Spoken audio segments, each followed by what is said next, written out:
shot time. Oh boy!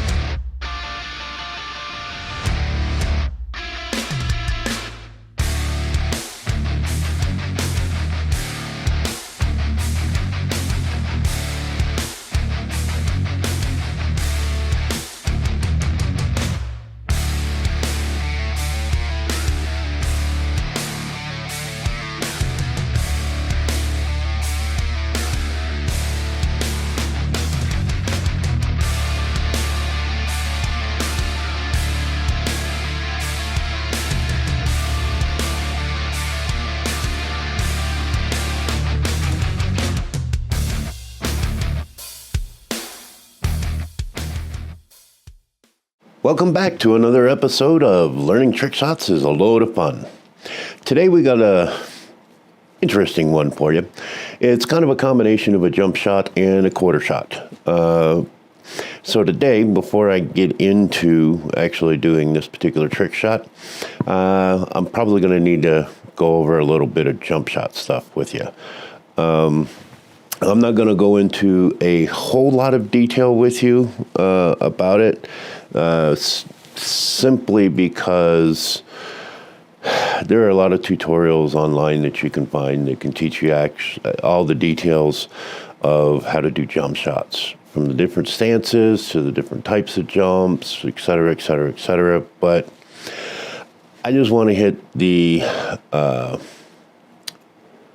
basics today, because, on other sites, other websites, other pages and stuff, there are people that teach this stuff in great detail. For example, one of them being Dr. Dave.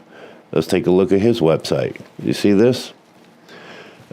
He's got all kinds of videos, all kinds of instructions, all kinds of different things about the jump shot, and goes into quite a bit of detail on how to actually perform a jump shot, which is part of the reason why I'm not going to go over that today. However, I did want to touch on the very basics or the foundation of doing a jump shot, which is simply this, the diagram you saw on his website.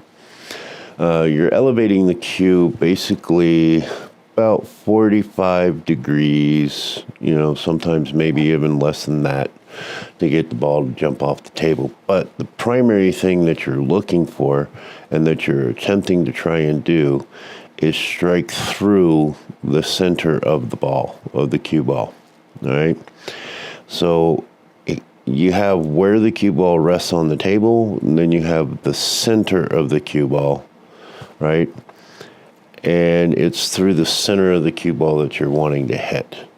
If you go below the center, like you see on the second diagram here, you're going to end up putting draw on it. If you go even and you take that higher elevation, you're going to get a higher jump. This higher elevation you see in the third diagram, right? You're actually hitting below the resting, where the cue ball is resting on the table. Now, those are going to get you higher, shorter jumps, but they're also going to take quite a bit more effort involved. All right. So your normal jump shot, your 30 to 45 degree jump shot that most people are familiar with hearing about, it's going to look something like this diagram here. It's going to take a little while to get off the table, and it's going to take a little while to get back down on the table. It's a longer jump. All right. A little bit higher elevation, a little faster speed. You'll notice in this diagram here that it'll get up off the table a little bit faster and come down a little bit faster. Even more elevation, like in this diagram here, right? You're going to get off the table really fast and come down really fast, all right? And then, of course, if you throw in a whole lot of speed into the shot and you're at the normal elevation, you're going to get something that looks a little more like this diagram here, right? Where the cue ball jumps a longer, much farther distance. And it's all based on the speed of your stroke. Because when you're doing a jump shot, You're not actually doing or stroking the shot like you would a normal shot. You're actually using more of a pop stroke, kind of like when you're throwing a dart, right? You throw that dart like this, you pop that wrist. Well, that pop of the wrist, that's what you're looking for in order to get the cue ball off the table. What does that is the speed at which you do it, not the power at which you do it, all right? So with that said, today's shot is a basic jump shot, all right? Go ahead and fade this in for you and pause it before it gives away everything. Oops. All right, so in this particular shot, what you're looking to do and trying to do is to set up your shot glass on the middle diamond on the short rail with the quarter sitting directly in front of the shot glass. Then your 1 and 2 ball set up like so, all right? So your 1 is basically going to be on the head spot. The line of centers from the 1 through the 2 is going to this corner pocket. The tangent line of the 1 and the 2 is going to be going toward that corner pocket.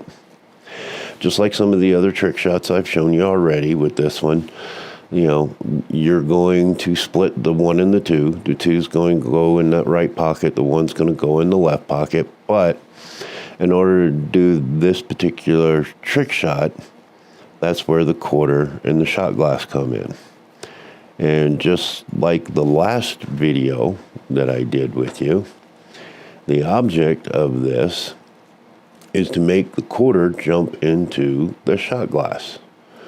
So I'm going to pull up the execution diagram for you now.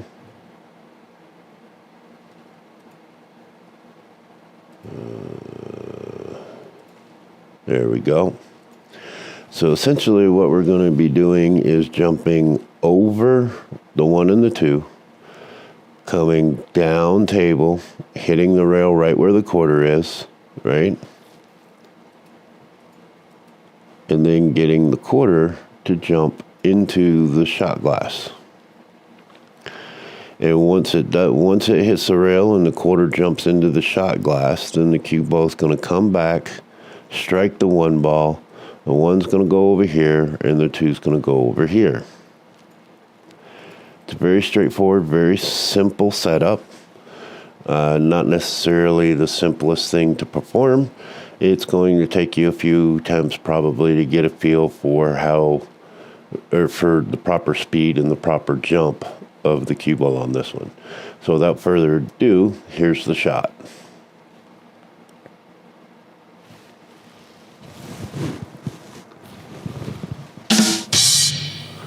All right, and just so you can see it again, one more time.